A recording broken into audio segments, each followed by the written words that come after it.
and this will be available for anyone to watch afterwards.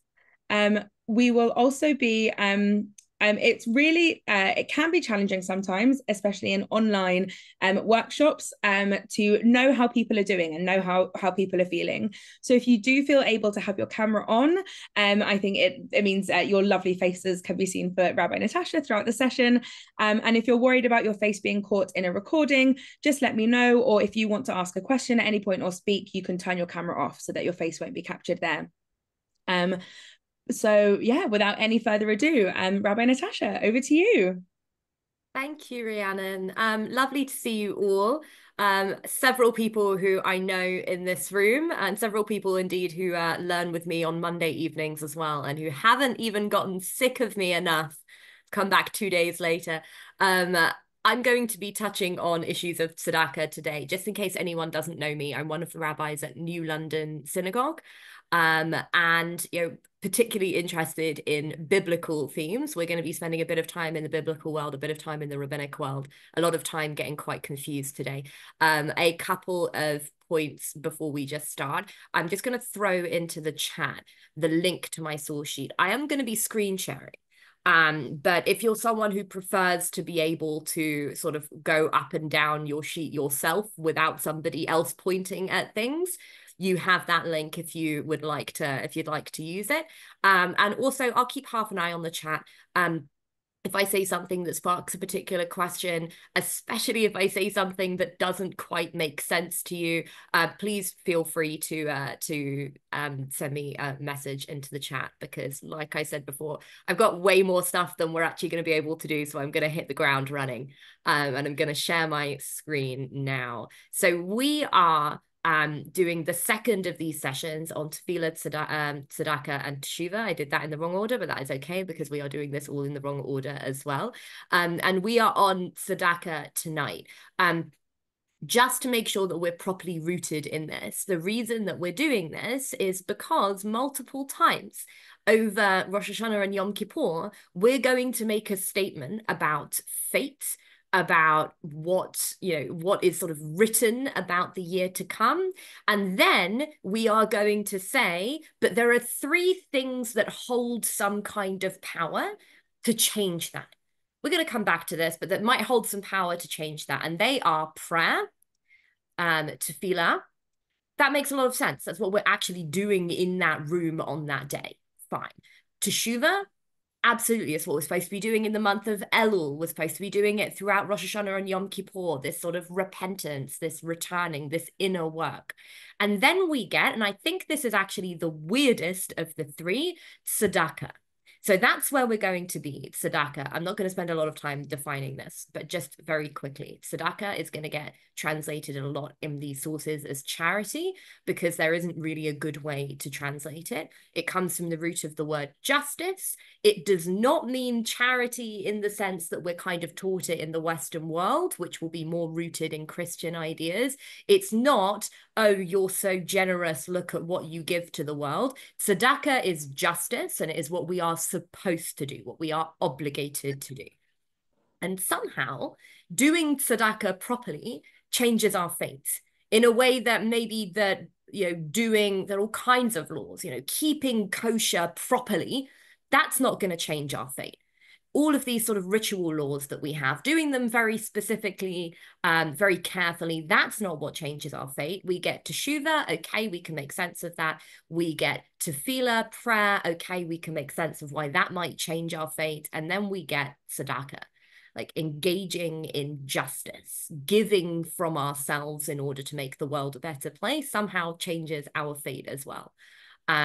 But if you saw my blurb at all, you'll know what's coming here, or if you know me quite well, then you'll know I have a bit of a love affair with the prophets, especially with Isaiah at the moment. And Isaiah is the Haftarah that we read on Yom Kippur morning. Yom Kippur morning, we are just like sinking into that fast. We are just starting to feel it, and we still have so far, so long to go in our fast. And what do? We read this Haftarah from near the end of Isaiah that basically says, your fast doesn't really matter. It's bizarre and it hits me a bit sideways every year. Of all times to be reading, fasting doesn't really matter. This is the time where we do it. Here's what Isaiah says. I've split this into 3 sections. It starts off with us saying to God, why, when we fasted, did you not pay any attention? When we starved our bodies, did you pay no heed? And God answers, because on your fast day, you see to your business and oppress all of your laborers, okay? Is the issue maybe that we're still doing the kind of work that we're not supposed to do on a fast day? You're not eating on Yom Kippur, but you're still, participating in something to do with money? Maybe. And then it continues, because you fast in strife and contention, and you strike with a wicked fist. Your fasting today is not such as to make your voice heard on high.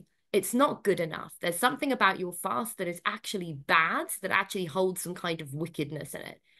Is this the fast that I desire? God asks. A day for people to starve their bodies? It's just absolutely hilarious, you reading this while we're starving our bodies. Is it the bowing of a head like a bulrush and lying in sackcloth and ashes? Do you call that a fast? A day when God is favorable? Okay, so we've set up the problem quite significantly in the Haftarah. Fasting, starving our bodies, is not good enough by itself. This is, going to be a common theme among the prophets, by the way. The ritual stuff is not enough by itself. And then God tells us the answer, right? What does God want? This is the fast that I desire. We're using the word som. We're using the word for fast as in physically starving ourselves. This is what I want, God says. To unlock, this gets a bit weird, to unlock fetters of wickedness, to untie the cords of the yoke, to let the oppressed go free, to break off every yoke. So all of this imagery is about something that kind of ties a person, weighs a person down. And what is it that weighs people down? It's apparently oppression. It's not literally let your prisoners go free. It's you as a society have oppressed people and kept them sort of metaphorically tied up and weighed down. And the fast that I, God, want from you is for you to undo that, to let people be free. It is to share, it goes on, to share your bread with the hungry, to take the wretched poor into your home. When you see the naked, to clothe them, and not to ignore your own kin. Absolutely fascinating at this point. We get this idea that there's something wrong with society in terms of oppression. And then we get that very simple, okay, you might not be able to fix absolutely everything in society by yourself immediately, but you know what you can do? You can share your bread with the hungry. That's what I, God, would care more about you doing with food, rather than starve yourself, feed the hungry. I hope I'm not ruining anyone's Yom Kippur before they go into it. You should absolutely fast if you can on Yom Kippur, but apparently it's not enough. If we are walking past homeless people on the street, which many of us will be doing on Yom Kippur on our way to shul, that in some way makes a farce of the whole thing. Okay. And if we do that, what happens? That's what this next part is. We're going to come back to this, I think, a bit later.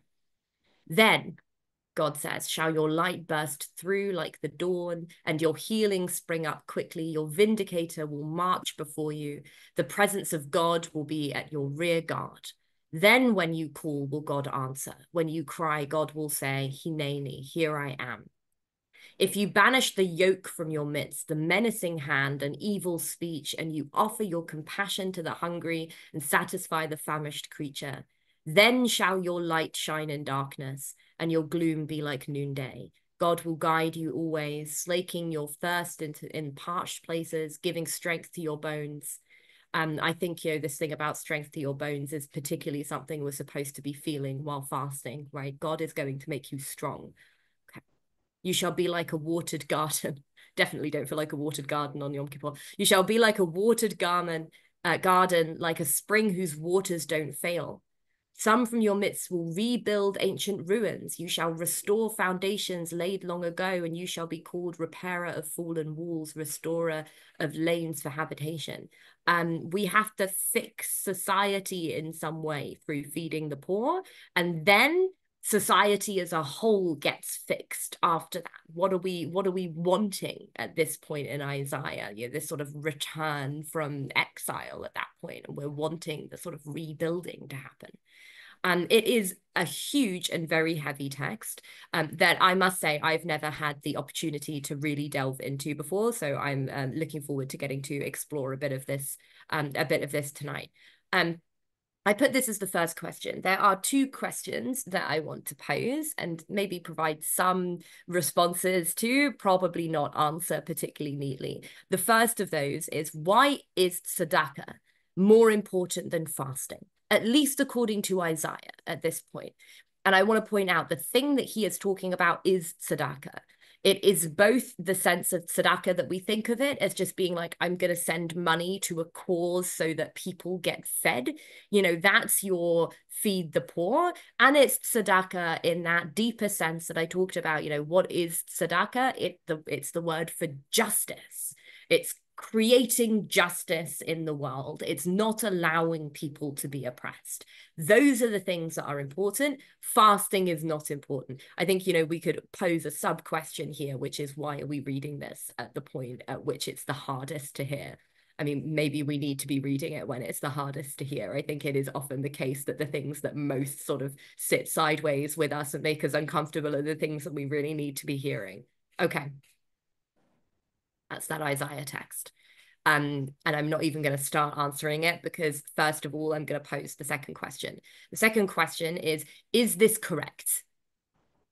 Is this right? This idea that teshuvah, tefillah, and tzedakah might have some kind of power, might be able to change our fate. I'm only looking at tzedakah. Hopefully you have a sense from last week about one of them, and you'll get a sense next week about another. Does tzedakah actually change our fate? Okay, here we go. So Rabbi Yudan says, in the name of Rabbi Eliezer, I'm in Bereshit Rabbah, so we're in some sense of you know, sort of rabbinic thought at this point. He says this: Shlosha dvarim mevatlin gezerot raot. You might think this is the same text that we just did. Okay, it's not. Three things annul harsh verdicts or harsh decrees, and they are this. Mevatlin, by the way, bitul is the same kind of word that we use to say something doesn't exist. It's not really there. Okay. These are them: tefillah, tzedakah, and teshuvah. The three things that we did before. This is harsher language. I wanted to bring it to you because by the time we come up with this beautiful line in the Machzor, this is what we're basing it on. We're basing it on much harsher language. We're basing it on the idea that the gzerot ra'ot, the harsh decrees, are going to be just gone as a result of this. These are them: tefillah, tzedakah, and teshuvah. And then it links it all to a verse. It's very nice. It's from 2 Chronicles. When my people who bear my name humble themselves and pray, that's prayer. And when they seek my face, that's righteousness. And when they turn from their evil ways, that's repentance. And then it continues: I will forgive their transgression and I will heal their land. So we're basing this in a nice verse here to say, these three things will lead to forgiveness. But the thing that I want to just keep our eye on, because I think it's important, is that the seek my face of the verse is what is considered to be tzedakah, is what is considered to be righteousness. It doesn't say give to charity. It doesn't even say help the poor. The poor aren't in this. It just says who seek my face. So we're going to hold that with us. Like, what exactly is it that we're doing in tzedakah that's somehow causing our fates to change? I know I've given you a lot of questions right now. I promise we're now going to start to look into them a little bit. I couldn't choose between the next two stories, so we're doing both of them. Sorry. The next two stories are both about this sense, you know, what I was thinking was, you know, do we actually believe this? Like, do we actually believe that if we do tzedakah, it changes something about what happens to me as an individual. And, I would, if we had 3 hours, I would love to go around and actually hear from you. Do you think it changes your fate? Unfortunately, I can't, but I have polled some rabbis from the Talmudic era, and I have some answers from them. And what's odd is that their answers are very specifically, yes, it does make a difference. Which I find really hard. In general, I find the kind of theology that says if you do X, then Y will happen very difficult. Even if it's if you do the really good thing, good stuff will happen. Like it's a thing that maybe people want to believe. It doesn't work for me. It doesn't work for me partly because I live in a world in which I'm constantly seeing that not happen. I'm constantly seeing people be good and do good in the world and not have it come back to them.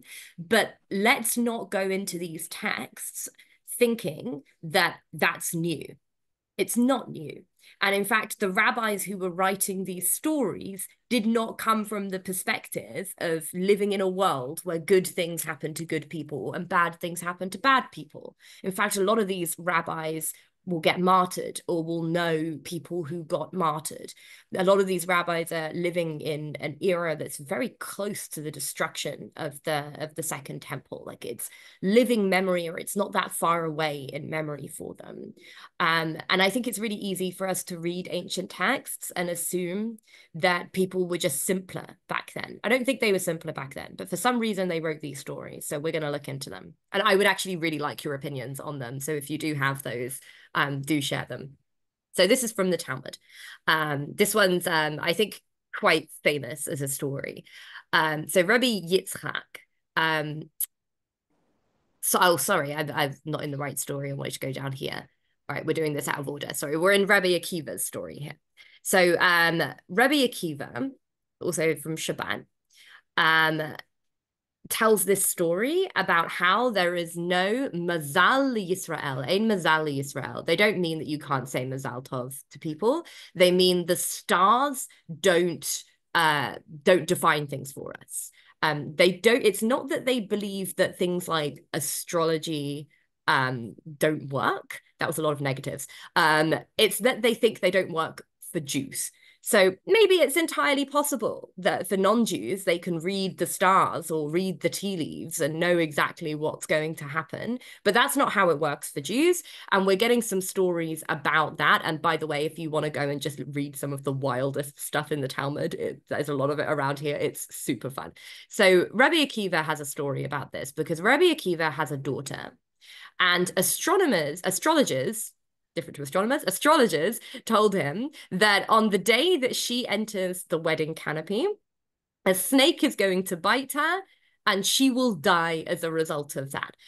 Not really the thing that you want to hear about your daughter's wedding day. But that's the sort of what might feel like a prophecy that he's been given, but it's not a prophecy. It's people who are looking at the stars and who are saying, Mercury is in retrograde. I have no idea what that means, but those are the kinds of things that they say. And as a result of that, she's going to get bitten by a snake and she's going to die. Okay. And she was very worried about this.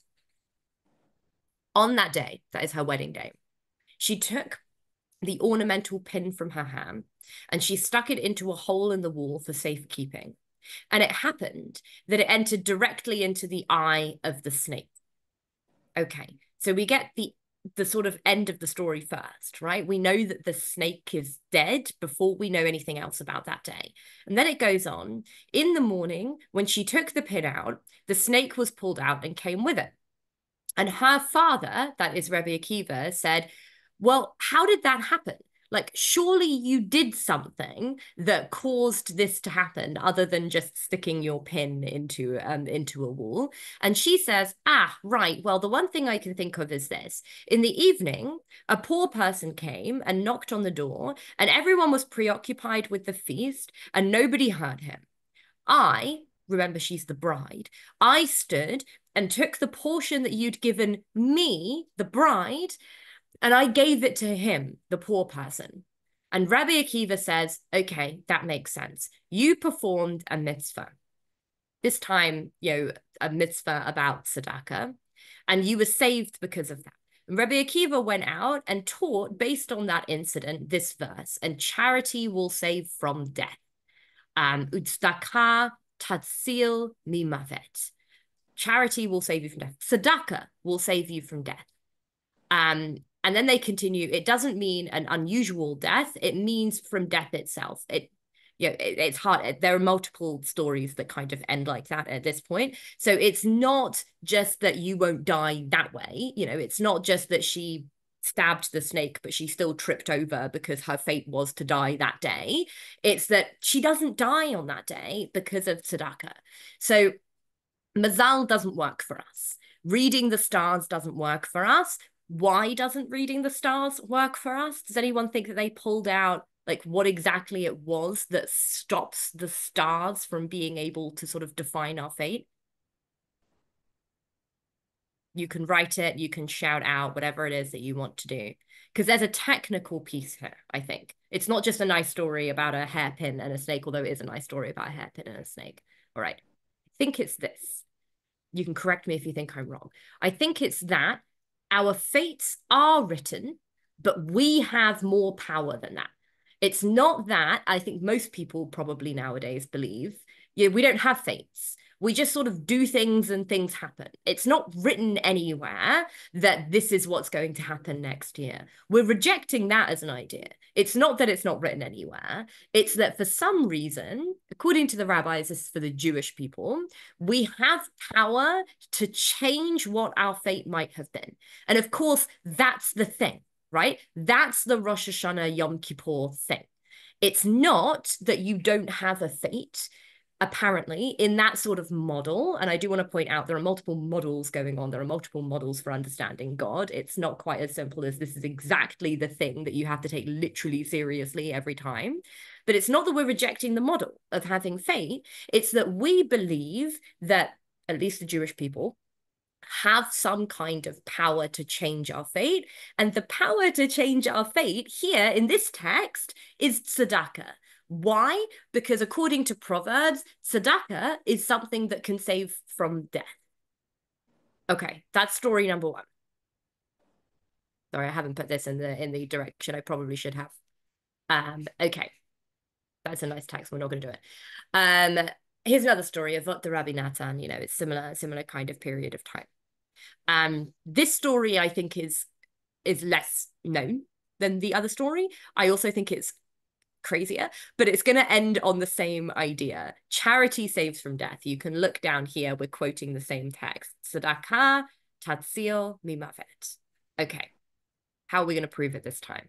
Avot de Rabbi Natan. By the way, again, another text to just like go to and read around if you want to read some truly bizarre pieces of rabbinic thought.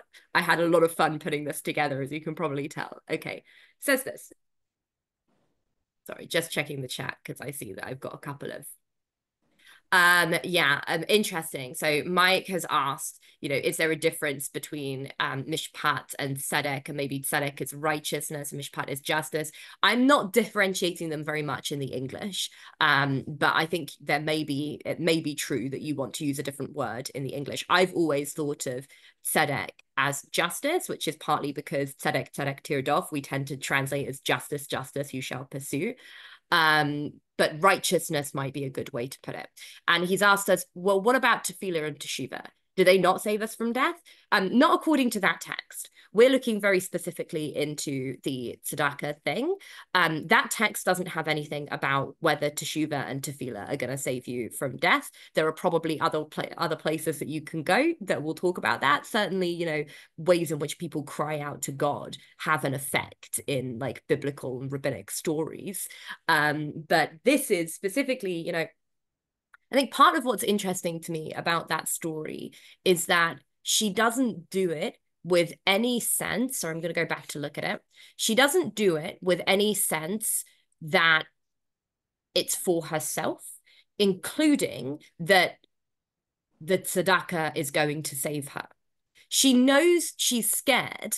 She knows that something might happen to her, but there's no sense that I get from this text that the reason that she gave the food to the man had anything to do with her. I think maybe that's something that differentiates it from tefillah and teshuva.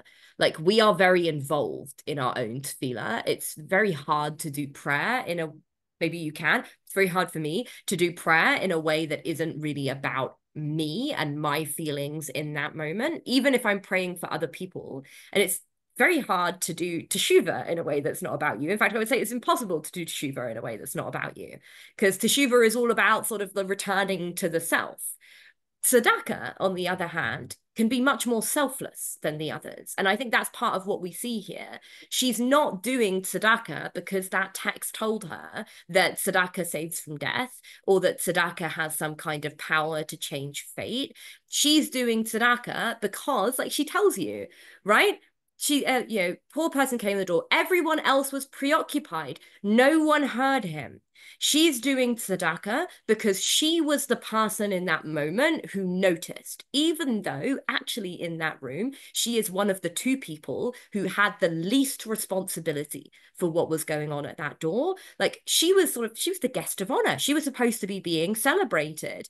But instead, she's looked across the room, she's seen something, and she's taken total responsibility for it in a way that's negated her own honor. She's not over there dancing the horror. She's not even eating her own food on her wedding day. She's thinking about the needs of someone else. And I think that is possibly something that's going to differentiate here, because this text that tzedakah saves from death has nothing to do with anything else there that might save from death. I also want to point out it's not the way I would read those words by themselves. If I read that by itself, that tzedakah saves from death, I would never have assumed that it was talking about the death of the bride. I would always have assumed it was talking about the death of the hungry person. She saves his life in that moment in a way that doesn't seem like it's such a huge deal. I'm sorry, but for those of us who are comfortable, it's not that huge a deal to give someone £2 on the street, but you might be saving that person's life. That's not how the rabbis are reading it, though. The rabbis are reading that even if you were meant to die that day, the act of giving tzedakah might change that. It's really hard, actually, because it turns it into, it's one of those things that works much better when you don't know. I kind of feel like there's a part of this text which is like, you shouldn't have shown us what was behind the curtain there, because now I'm maybe thinking about myself in tzedakah in a way that I wouldn't have if you hadn't pointed out that tzedakah is not about thinking about yourself. Just ruining things for you today. Okay, thank you. It's a good story. Here's Rabbi Natan for another good story. There's a certain story of a chassid. Here it's translated as saint, which I think is very sweet. There's a certain story of a chassid who would regularly give tzedakah. Okay? Once he went and he sat on a boat, and a wind came along, and his boat sank into the sea. And guess who sees this? It's our friend Rabbi Akiva. He's really in these texts to do with tzedakah. Okay, so Rabbi Akiva saw it happen. It's actually quite funny. He's really in these stories about tzedakah, but he's so lovely that the stories are never about how he's giving tzedakah. They're always stories about how someone else is giving tzedakah. Love Rabbi Akiva. Rabbi Akiva saw it happen and came before the court to testify that his wife was free to marry again. Okay, here's the big deal, okay? If we don't know that that guy is dead, sorry, this is a dark piece of text. If we don't know that that guy is dead, then she is still married. Then we assume that she is going to be unable to get married again, and that if she were to shack up with someone and have children, those children, their status is, not great. It's now the status of a mamzer. It's a very, very difficult thing that we, still have to work really hard to make sure that nobody ever gets put in that position. Okay, here we go. So Rabbi Akiva's seen the boat go down, and he's come to do something nice for her by saying she's not married anymore. She can go and get married again if she wants. Any children that she has later are, just fine. Okay, but twist in the story. Before he had the chance to get up, the man came in. This almost went very wrong, by the way, because if it had taken longer and she'd gone and gotten remarried, we'd be in real trouble. But he's tried to do something which is good and is the right thing to do, which is not to allow her the status of aguna, of a chained woman. But he got it wrong, because when he came in and said, saw the boat go down. The guy's definitely dead. The guy's come in. I've got to imagine drenched with water, because apparently it's happened right afterwards. So he's come in sopping wet and stood before him. And Rabbi Akiva says, oh, are you the guy that just sank in the sea? And the man replies, yes. Rabbi Akiva says, who brought you out from the sea? You know, how did you survive what I saw? What I saw was not survivable. And the man replies this. He replies, the charity that I gave, the tzedakah that I gave, is what brought me up out of the sea. Rabbi Akiva says, how do you know that? And the man replies, when I went down into the depths of the abyss, beautiful language, I heard a voice coming from the roar of the waves, each one saying to the other, come, let us crash together and raise this man up from the sea, for he gave charity all of his life. So the waves themselves save him because they know about his charity, not in the other story where it's like a sort of weird series of events where something looks like a coincidence, but they figure out that it's not a coincidence. It's actually because of something she did. This is very literal. The sea has told him why he's being saved. Immediately, Rabbi Akiva opened his mouth and said, blessed is God, the God of Israel, who chose the words of the Torah and the words of the sages, for the words of Torah and the words of the sages endure forever and ever. Because it says, not in Torah, but in a verse, it says in a verse, send forth your bread upon the face of the waters, because after many days, you're going to find it again. And it also says, from Proverbs, charity will save from death. Tz'dakah will save from death. So there's how we get our text, but now it's mixed in with another, because the other text is directly about the water. You know, cast your bread upon the waters. And it's really hard to hear that and not think about like tashlich right now and like the casting out of sins.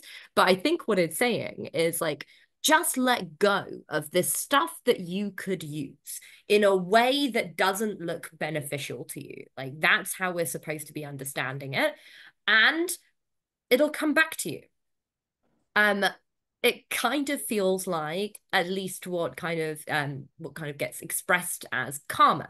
Probably not in the sort of actual original what karma is, but it feels like a kind of karma. If you let go of things, if you give to tzedakah, it's going to come back to you eventually. And then we get the mixture of, and charity saves from death. I really like this text, partly because I feel like it's not playing any games. Like, it's not trying to tell you things might be a coincidence, or that things in your life that you see around you, oh, it's actually because God pulled the strings. It's not that kind of text. I think the Rabbi Akiva's daughter text is that kind of text.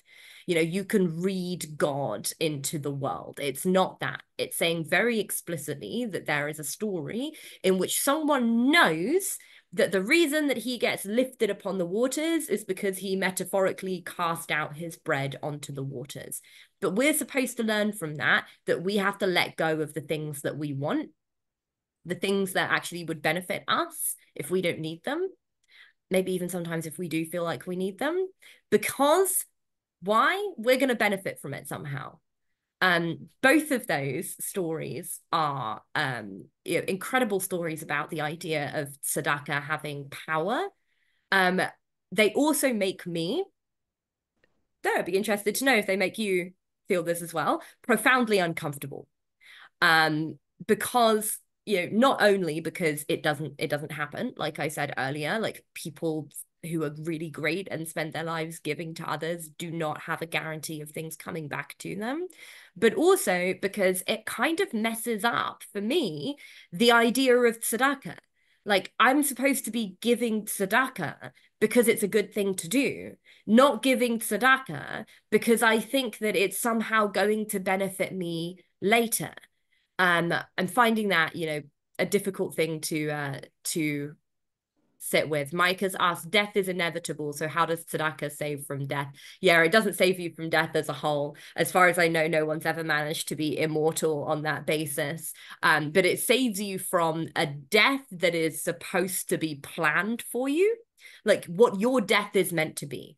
It works very well for Rosh Hashanah and Yom Kippur, because of that idea that however we lived before, God is writing us into the book of life or the book of death on that basis. But actually, just give that tzedakah at the end, because tzedakah has the power to change whatever that fate is. On the one hand, I find it difficult because it messes with the intention behind tzedakah. On the other hand, I wonder if some of this is here because it's like, actually, it doesn't matter. On the one hand, it matters so much, our intention. It matters so much that being able to let go. And on the other hand, what we really want from people is for them to give tzedakah. And if I have to tell you that tzedakah is good for you, actually, that giving to charity is somehow going to benefit from you in order to get you to give to charity, maybe that's worth it. And maybe that's part of what's going on here. I'm thinking about those people who like schmooze millionaires to get them to give a whole bunch to charity by saying like, oh, it's going to look really good though, isn't it? We'll put your name all over everything. Like, do I think that having your name over everything is really a great idea? No, not really. I think that we should be able to give without needing to sort of get a lot of benefit from it. But on the other hand, all those people who are fed probably don't care whether or not we also fed someone's ego. So maybe part of this could be like, I'm going to tell you that tzedakah is good for you because in the end of the day, I care more about you giving tzedakah than you giving tzedakah for the right reasons. Sorry, I see there's a bunch going on in the chat, so I'm just going to take a quick. Is the Haftarah an example of tzedakah? Daisy asks, just while we discuss Rabbi Akiva. Interesting. I'd be interested to know where you're seeing tzedakah and via Haftarah. I think there can certainly be something about like if you do this properly, like if you are properly like loving God and trying to do your best with all of that, it will lead to tzedakah. I think I could see that. If there's something else in that, do tell me. And Ava has said, as long as death doesn't come back for revenge, like in Final Destination, which I actually just rewatched all of the Final Destination films. I'm still rooting for those kids to beat death. Apparently, they're not going to manage. So, and I guess you earn a portion of the world to come.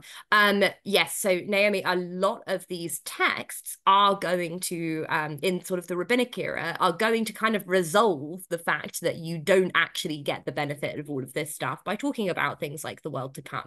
Like it's a way to make it okay that I don't experience this in the world, because actually I don't have to experience it in the world. It just has to be true in some kind of cosmic sense that goodness gets repaid, that badness gets repaid.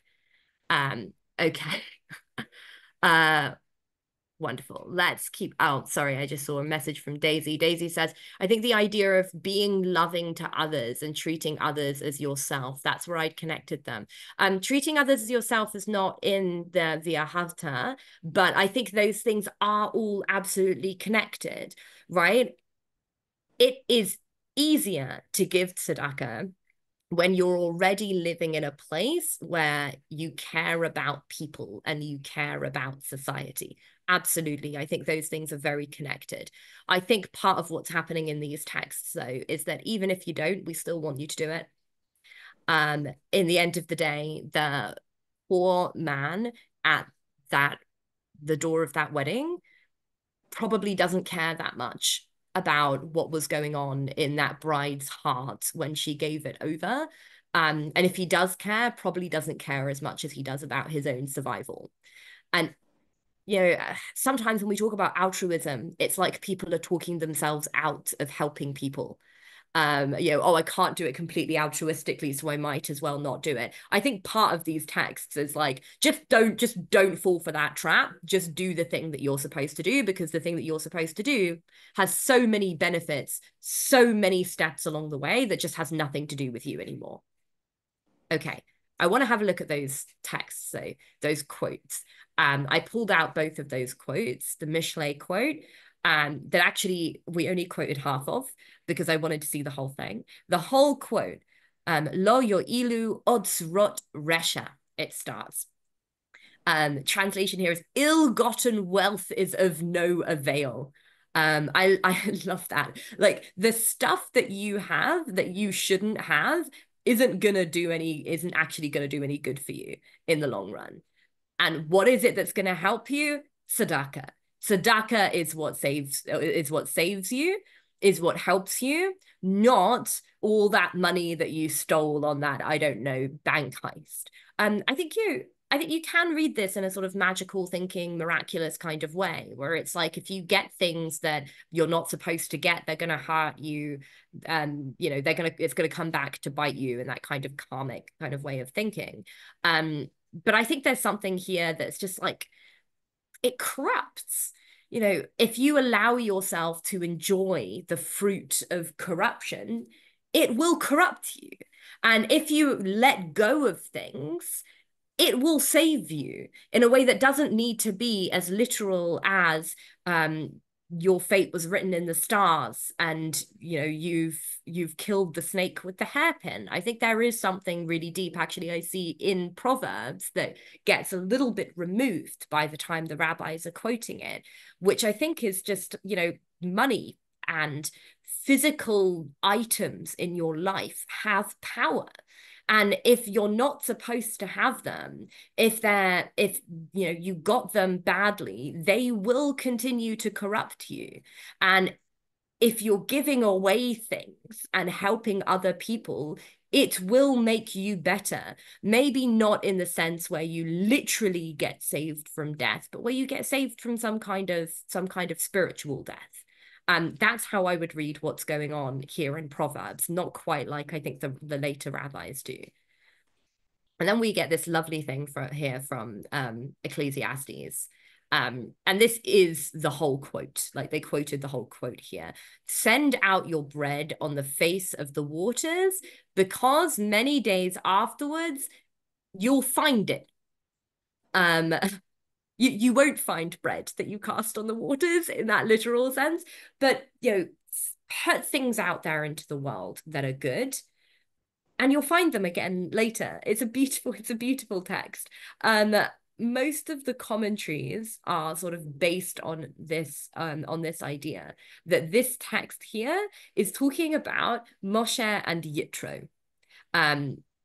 Talking about, by the way, how much that text about Ein Mazal Yisrael was interested in Jews and in how Jewish sort of connection to the cosmos is in some way different. Now we get something, here's something completely different. We get Yitro. We get one of the famous non-Jews of the Torah, acting in a way that is supposed to prove this text from Ecclesiastes, that if you put out tzedakah in some way finds you again, or you find it again. It says this, we're talking about the descendants of Yitro, father-in-law of Moses. Of course, Yitro's descendants are all Jewish, Israelite, really, but Yitro himself wasn't. Sometimes the rabbis kind of do something fun and they make it like he converted. It's not what happens in the text, but he does have this sort of, Moses's children are his grandchildren. Okay, so it was said concerning them, cast your bread upon the waters because you'll find it again after many days. That's our text. And why is that connected to Yitro? Because it's a reward for when Yitro said, call him that he may eat bread. That is to say, that text where Moses has left the palace. He is off on his own, unsure what he's doing with the rest of his life. And it's actually Yitro who invites him in, or who asks for him to be invited in, this stranger who I've got to imagine just does not look like a prince of Egypt, invites him in and feeds him. Yitro does that, and therefore, okay, where do we get to? Regarding water, it's also connected to the water. Why? Because Moses is the one who was drawn out of the water. Okay, so cast your bread, that is now your Yitro. surprise, you're Yitro, you are Yitro, cast your bread onto the water, meaning give away something that has no benefit to you immediately to the water, which is Moses, the one who was drawn out of the water. And therefore, the descendants of Yitro, the Kenites over here, merited sitting in the chamber of hewn stone. So because he did this act of charity, he gets something from it. But does he get something from it? Actually, no. This text is not about Yitro benefiting. Yitro is long gone at this point. This is about Yitro's descendants benefiting. I think this is, to me, this is amazing. Of the two texts that we've come up with that we're supposed to be learning about tzedakah from, the one that reads to me in the pshat, in the plain meaning, as being the most sort of obvious naturalistic text, gets attached to it this sort of supernatural idea of tzedakah can literally stop you dying when you're supposed to die. And the text that reads the most plainly in the pshat, in the plain meaning, as if you do this tzedakah, you're going to find it again. It's going to come back to you. You're going to get it back anyway. Give tzedakah. It's good for you as an individual. Gets completely flipped in like in the classic commentaries, because it's not that Yitro benefits. It's that Yitro's descendants do. It's not that you benefit from tzedakah. It's that your descendants will. I think about this a lot with climate change, by the way. Why should we be caring a lot about the way that the planet's going? Not really because of you and me. Because, you know, things are going to happen within our lifetimes, but the people who are going to be really affected by this are our descendants, our grandchildren's generation, our great-grandchildren's generation. Can you think in a way that you see yourself as being benefited when we're talking about you not being around anymore? That, I think, is the way that they're reading this Ecclesiastes text. And I absolutely love that, because actually tzedakah might not benefit me. It might not. Me giving away things might not actually make my individual life richer. But what it will do is benefit the world. And can I live in a way where I see being in a better society, being in a better world as a benefit to me, as well as a benefit to everyone else? Apparently Yitro could. You know, he's our model here for the kind of person who can see the world that way. Okay, I've got a couple of quick things before we finish. The first is I want to just take us back to that Isaiah text, because I think there's something in the therefore of that Isaiah text that I didn't really get before I started doing this piece of study. If you do tzedakah in Isaiah, if you don't just fast, but you understand that your fast is supposed to be about feeding the needy, then what'll happen? Light bursts through, you'll be stronger, God will be with you. And when you call, God will answer. When you cry, God will say, Hineni. Banish the yoke, etc. Your light will shine in the darkness, your gloom like midday. What is it that happens when we do tzedakah? We, in some way, see the face of God. You know, this is back to that Bereshit Rabbah text. How do we know that tzedakah actually does something to us? It's because God said, seek my face. That's tzedakah. And that means that you get forgiven and healed in some way. What is it that happens according to the Haftarah when we do tzedakah? We call and God answers. Why is that so important? I think it's so important because, like, the same thing that, you know, that those of you who come to New London probably get sick of me saying, because everything comes down to this. Everything in Judaism, as far as I'm concerned, comes down to this. People are made in the image of God. When you look at another person, when I look at another person, I am looking at the image of God. I've been reading The Amen Effect by Rabbi Sharon Brous a bit today, and she said something that really kind of caught me in the throat, where she talked about how people, when we walk to synagogue and we walk past people who are homeless, we are walking past the image of God on the street. Like that is, we're walking past the image of God homeless on the street. That is what all of this comes down to. It isn't that tefillah and teshuva are about us and God, and tzedakah isn't about us and God. It's that something about our relationship with God is filtered through our relationship with other people. There's some levinas for you, right? You might not even know that you're doing it. You might not even know that your relationship with God is better because of the way that you treat other people, but it is. You might not think that your relationship with God is worse when you mistreat other people, but it is. Actually, this is all about the fact that people are made in the image of God. Can we actually understand that and fully respect that in a society that is constantly treating us like we're in competition with one another rather than that we're in this together? I want to take you to Psalm 27 before I close as well.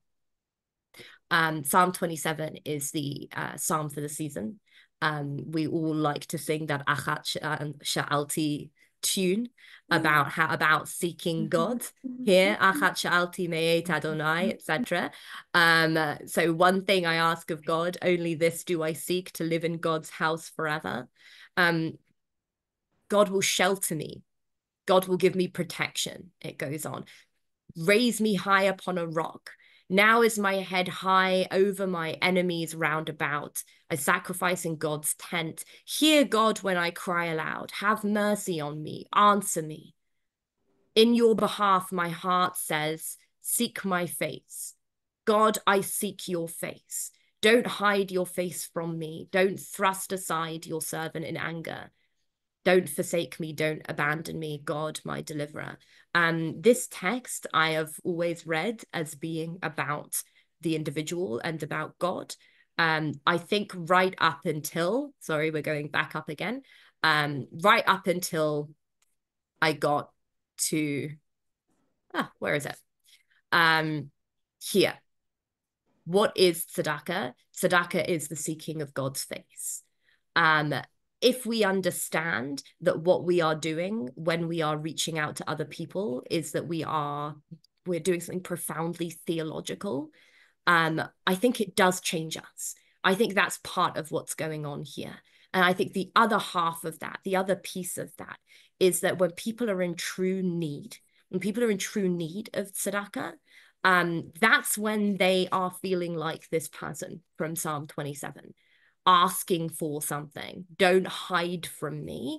And we actually get to be the person who makes them feel seen, and makes them feel seen not just by me, but by the image of God, because people being made in the image of God means that I'm made in the image of God too. So it means that when I'm holding out my hand to someone, when I'm feeding someone, when I'm making life okay for someone again, I actually get to act as the face of God in that moment. That is power. I don't know that it's the kind of power that changes our fate if we are meant to die that year, if we are meant to die that day.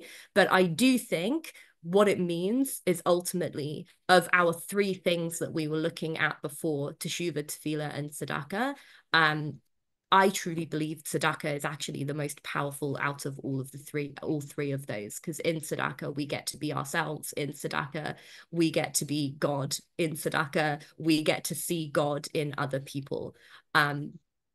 Please God, it should be a good and healthy year in which we are encouraged constantly and able to encourage other people constantly to see the image of God and to respect the image of God. I think that's all from me. Thank you for coming on this slightly wild journey with me. I hope at least some of what I said made sense.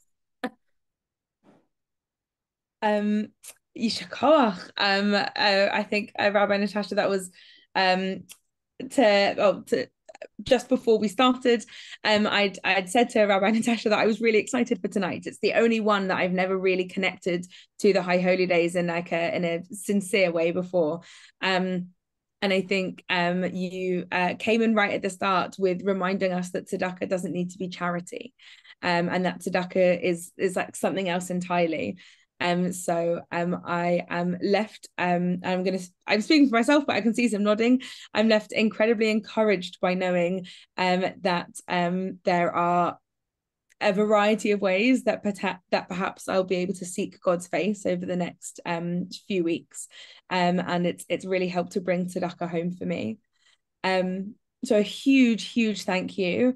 And a huge thank you to everyone here this evening as well, and for popping your questions in as we were going on to help to clarify things along the way. It really does feel like we are building and we are getting close to Rosh Hashanah. I think tonight is the if it wasn't so cloudy, is the full moon that we would see to let us know that it is just 2 weeks away. So with that in mind, I'm going to remind you that next Wednesday, you can join Chazan Rebecca Blumenfeld and myself. We are going to be looking at human vulnerability through Ki Hinei Kachomer, one of the piyutim that comes up that we associate so strongly with Yom Kippur. And hopefully we're all feeling fairly ready for 5785, which is just around the corner. So I think, all that is left to say is thank you all so much. Again, a huge thank you to you, Rabbi Natasha. A phenomenal hour of learning. Thank you. And we look forward to seeing you soon. Oh, sorry, one last thing. I almost forgot to just very quickly mention the brand new Shema Koleinu website. This is a learning resource that we have launched in the last couple of months, and this is not quite the homepage. A new learning resource Shema Koleinu has produced, which is incredibly unique because it is specific to British Masorti traditional tefillah. Like it's the melodies you'll find and the traditions you'll find are specifically Masorti and British. We don't know of another resource quite like it. So if there's anything tefillah based that you might be interested in, come and check out the website. I'll put the link in the chat.